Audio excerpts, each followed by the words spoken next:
Dear student, as you know very well that we have already discussed various grounds of divorce under the Hindu law. In earlier video, we have discussed section 13 subclause 1 and section 13 subclause 2. Under section 13 subclause 1 we have discussed noun ground. Now it has become 8 ground, and section 13 subclause 2 we have discussed 4 additional ground which is available only for the wife. Now further under this video we will discuss section 13 subclause 1a के दो ground 1 and B, और section 13 subclause B where we will discuss the divorce by mutual consent, and thereafter one other grounds of divorce, though it is not been incorporated under the Hindu Marriage Act, but still there is talks by the judiciary that it should be incorporated under the irretrievable breakdown of marriage grounds. Now first we will discuss the section 13A1 के अंतर्गत दो grounds जो बताए गए हैं which is very important, and both the ground has been incorporated under the Hindu Marriage Act 1964. These grounds are, first is judicial separation and second is restriction of conjugal rights. Dear student, we have already know that under section 9 of the Hindu Marriage Act, which talks about the restriction of conjugal right, and section 10 talks about the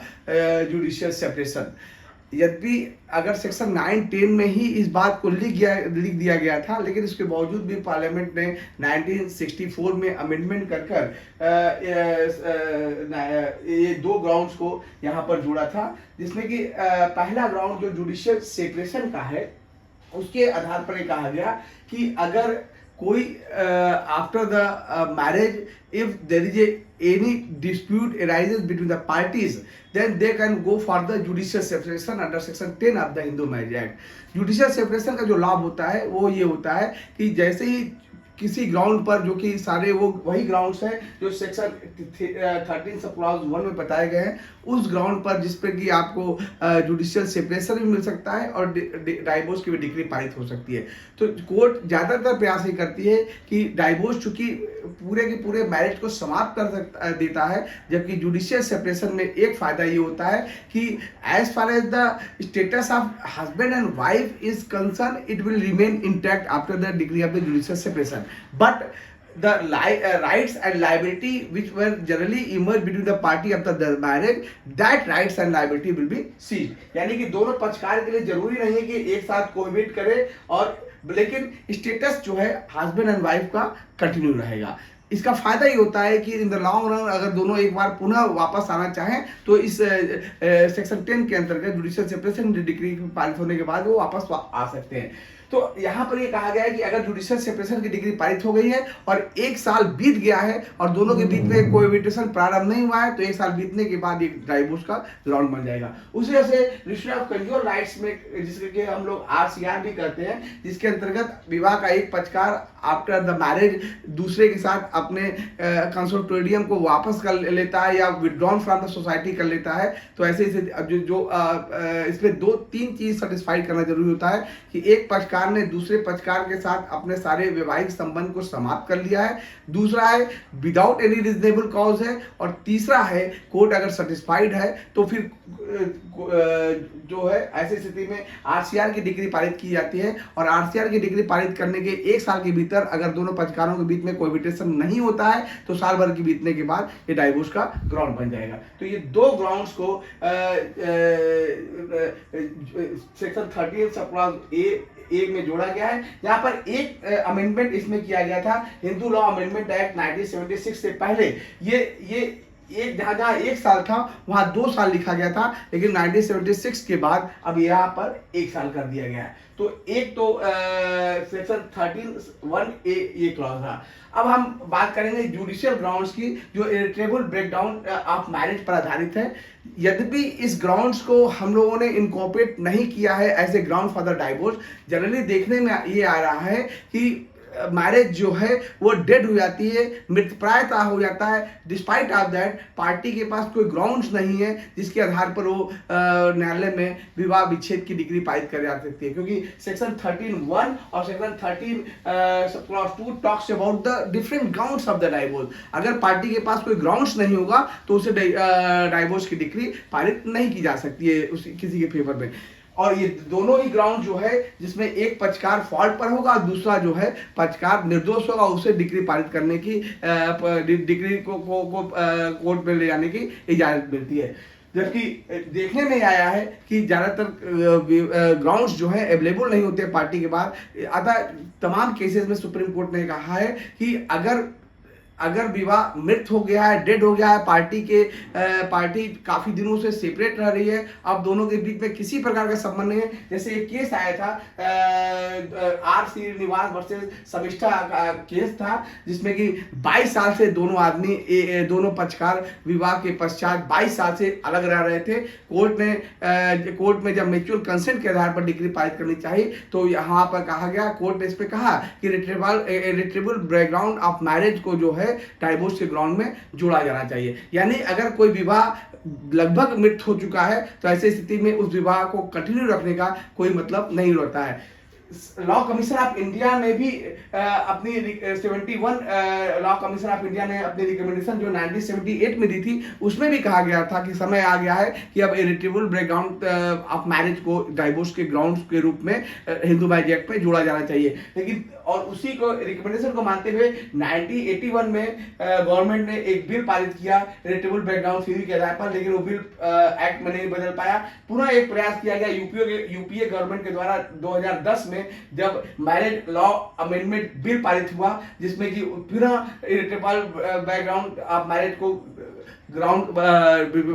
Hindu marriage act के अंतर्गत ground बनाने का प्रयास किया गया, लेकिन पुनः वो सक्सेस नहीं हो पाया। और एक बार लास्ट 2013 में जो है पुनः upper house of Lok Sabha Rajya Sabha ने इसे पारित कर दिया, लेकिन लोकसभा से में पारित होने से पहले ही 2014 में लोकसभा डिसॉल्व हो गई और वो बिल अभी भी पारित नहीं हो पाया। लेकिन आर श्रीनिवास के केस में सुप्रीम कोर्ट ने कहा है कि समय आ गया है। ये केस लगभग 2018 का था। इस केस में सुप्रीम कोर्ट ने कहा है कि इरिट्रेबल बैकग्राउंड को हिंदू विधि के अंतर्गत डाइवोर्स का आधार बनाया जाना चाहिए। तीसरा जो ग्राउंड जो कि बहुत ही महत्वपूर्ण है, जिसे 1976 में जोड़ा गया था, वो था डाइवोर्स बाय म्यूचुअल कंसेंट। हुआ ये था कि 1955 से लेकर 1955 में जब हिंदू मैरिज एक्ट में डाइवोर्स का पूरा चैप्टर जोड़ा गया और ज्यादातर जो ग्राउंड्स थे वो थे कोई पार्टी अगर विवाह विच्छेद करना चाहती है तो उसे या तो एडल्ट्री या तो क्रूरल्टी या तो डिजर्शन या कन्वर्जन या फिर लिप्रोसी या वैनल डिसीज या फिर मिसिंग फॉर 7 years और या रिनाउंसिएशन ऑफ द वर्ल्ड, इन सभी में किसी न किसी एक ग्राउंड के आधार पर उसको फिट करना होता था। ज्यादातर केसेस में कहा गया कि जब ग्राउंड को प्रूव करने जब दोनों पार्टी कोर्ट में जाते हैं तो उस पर एलिगेशन और काउंटर एलिगेशन लगता है। अतः विवाह के डिग्री के समय से लेकर और डिग्री पारित होने तक दोनों के बीच में काफी ज्यादा वैमनस हो जाता है, काफी एक्रोमनी हो जाती है, एक दूसरे के रिश्ते काफी खराब हो जाते हैं। ऐसी स्थिति में पार्लियामेंट ने इस पर काफी मनन चिंतन किया और गंभीर विचार विमर्श करने के बाद पार्लियामेंट को लगा कि if the both the party are not interested to live together under one roof, why don't they dissolve their marriage or with amicable atmosphere। विवाह विच्छेद को शांतिपूर्ण ढंग से विवाह विच्छेद कराने के उद्देश्य से 1976 में सेक्शन 13 सब क्लॉज भी जोड़ा गया और इसमें कहा गया है कि अगर दोनों पार्टी को कतई कोई ग्राउंड सिद्ध करने की जरूरत नहीं है, किसी प्रकार का कोई आधार बनाने की जरूरत नहीं है, बस 3 ग्राउंड सेटिस्फाई होने चाहिए। पहला था कि जिस वक्त विवाह विच्छेद अगर दोनों पार्टी ये तैयार हैं कि अब वो अपने विवाह को कंटिन्यू रखना नहीं चाहते हैं, ग्राउंड चाहे कोई भी हो, but if they are together decided not to continue their marriage further, then they have to put their one application। और यहाँ पर जब ये एप्लीकेशन कोर्ट में दिया जाए, दोनों party must appear before the court of law और उसमें दिखाना होगा कि वो साल भर से अलग अलग रह रहे हैं और अब वो दोनों चाहते हैं कि वो एक साथ नहीं रहना चाहते हैं और जो दोनों का जो डिसीजन है मैं जो बोला कि दोनों ही पार्टी को कोर्ट में अपियर होना पड़ेगा, इसका तात्पर्य है कि जब वो अपियर होते हैं कोर्ट में तो जो प्रिंसिपल जज होता है वो ये देखता है कि what ever the consent is being given by both the party, is it free consent और नॉट। कहीं पत्नी को डरा धमका के या व्यवस्थापूर्ण ये तो नहीं करवाया जा रहा है कि उसे डाइवोर्स चाहिए। ऐसी स्थिति में वकील के माध्यम से नहीं बल्कि कोर्ट चाहती है कि दोनों इंडिविजुअल्स आपस में दोनों इंडिविजुअल जो है कोर्ट के सामने अपियर हो। जब दोनों अपियर होते हैं पहले मोशन में तो कोर्ट उसे कहती है कि जाइए और 6 महीने के बाद आइएगा, यानी कि 6 महीने का समय कोर्ट इस बात को इंश्योर करने के लिए देती है कि अगर उन दोनों के बीच में पुनः वापस आने या सुलह समझौते की कोई गुंजाइश बच जाए तो इस 6 महीने के भीतर वो हो जाए। तो कोर्ट पहले पिटीशन को स्वीकार करते हुए आदेश देती है कि वो 6 महीने के भीतर 6 महीने के बाद और 18 महीने के भीतर, that is very important, before the completion of the 6 month and after the completion of the 18 months they have to come again before the court. और दोनों ही बार दोनों ही पार्टी को आना होगा और दोनों ही बार दोनों ही पार्टी को यह कहना होगा कि they are decided not to live together. और दूसरी बार जैसे ही दोनों पार्टी आते हैं और कोर्ट में कहते हैं कि वो अभी भी अपने विवाह को कंटिन्यू नहीं करना चाहते हैं, ऐसी स्थिति में दूसरे मोशन में कोर्ट जो है उस मैरिज को डिसॉल्व कर देगी। यहां पर एक जो बहुत ही आवश्यक और बहुत ही इंपॉर्टेंट फैक्टर्स है कि क्या 6 मंथ की जो कूलिंग पीरियड है, जो कि कोर्ट ये कहती है कि 6 मंथ के बाद ही मैरिज डिसॉल्व होगा म्यूचुअल कंसेंट थ्योरी के आधार पर, तो क्या 6 मंथ हर एक केस में जरूरी है? सुप्रीम कोर्ट ने यहाँ पर सुप्रीम कोर्ट के सामने तमाम केसेस इस संबंध में गए कि क्या 6 मंथ की कूलिंग पीरियड जरूरी है। यहाँ पर सुप्रीम कोर्ट ने 2 डिफरेंट ओपिनियन दिए थे। पहले सुप्रीम कोर्ट का कहना है कि चूंकि स्टैट्यूटरी पीरियड जो है हिंदू मैरिज एक्ट में ऑलरेडी लेजिस्लेशन के द्वारा लिखा गया है, अतः कोई भी कोर्ट इंक्लूडिंग सुप्रीम कोर्ट भी इसे बेंट नहीं कर सकती, यानी 6 मंथ की कूलिंग पीरियड जो है वो जरूरी है। यही बात अमरदीप सिंह वर्सेस हरभरन कौर AIR 2016 के केस में सुप्रीम कोर्ट ने कहा था कि किसी भी कीमत पर कोई भी कोर्ट जो है स्टैट्यूटरी पीरियड जो 6 मंथ का कूलिंग पीरियड रखी गई है म्यूचुअल कंसेंट के आधार पर डिग्री पारित करने के लिए वो जरूरी है। लेकिन सुप्रीम कोर्ट ने ही अपने कई डिसीजन में अदिति वडेरा वर्सेस विवेक वडेरा के केस में जो 2017 में पारित किया गया था, सुप्रीम कोर्ट ने कहा था कि अगर न्याय विफल हो रहा है तो ऐसी स्थिति में सुप्रीम कोर्ट के पास यह अधिकार है under section 142 of the Indian constitution कि सुप्रीम कोर्ट चाहे तो इस कूलिंग पीरियड को बेंड भी कर सकती है और 6 महीने के पहले भी विवाह विच्छेद म्यूचुअल कंसेंट थ्योरी के आधार पर कर सकती है। लेकिन याद रखिएगा ये पावर सिर्फ सुप्रीम कोर्ट को है, क्योंकि ये लोअर हाई कोर्ट और लोअर कोर्ट को ये पावर नहीं है कि वो 6 मंथ की कूलिंग पीरियड को समाप्त कर सकती है। अतः पूरा का पूरा अगर डाइवोर्स के पूरे चैप्टर को हम देखें तो एक कंसाइज फॉर्म में ये कहा जा सकता है कि शुरुआती दौर में जब डाइवोर्स को सेक्शन 13 में जोड़ा गया था तो कोर्ट ने और लेजिस्लेशन ने इस बात को एम्फसाइज किया था कि पार्टी के चाहने से विवाह नहीं टूटेगा, बल्कि जो ग्राउंड पार्लियामेंट ने बताए हैं उस ग्राउंड पर ही विवाह विच्छेद होगा। और शुरू के 3 ग्राउंड जो है वो काफी महत्वपूर्ण है, जिसमें कि एडल्ट्री, क्रूरल्टी और डिजर्शन है। बाकी के ग्राउंड फिजिकल इनकैपेबिलिटी से संबंधित है, जैसे कि मान लीजिए अनसाउंडनेस ऑफ माइंड हुआ, कन्वर्जन हुआ, लेप्रोसी हुआ, वेनल डिसीज हुआ, रेनुंसिएशन ऑफ द वर्ड हुआ या मिसिंग फॉर 7 ईयर्स हुआ। ये सारे ग्राउंड्स लगभग नॉर्मल ग्राउंड्स हैं, लेकिन शुरू के 3 ग्राउंड जो है वो अन्य देशों में भी इसे डाइवोर्स का एक ग्राउंड के रूप में बनाया गया। बाद में जैसे 1964 में इसे पुनः इस सारे ग्राउंड्स को डाइल्यूट करते हुए restriction of conjugal rights and judicial separation के आधार पर डिग्री पारित होने के 1 साल के भीतर अगर दोनों के बीच में कोई पिटीशन प्रारंभ नहीं होता है तो वो ग्राउंड बन जाएगा डाइवोर्स का। और फिर 1976 में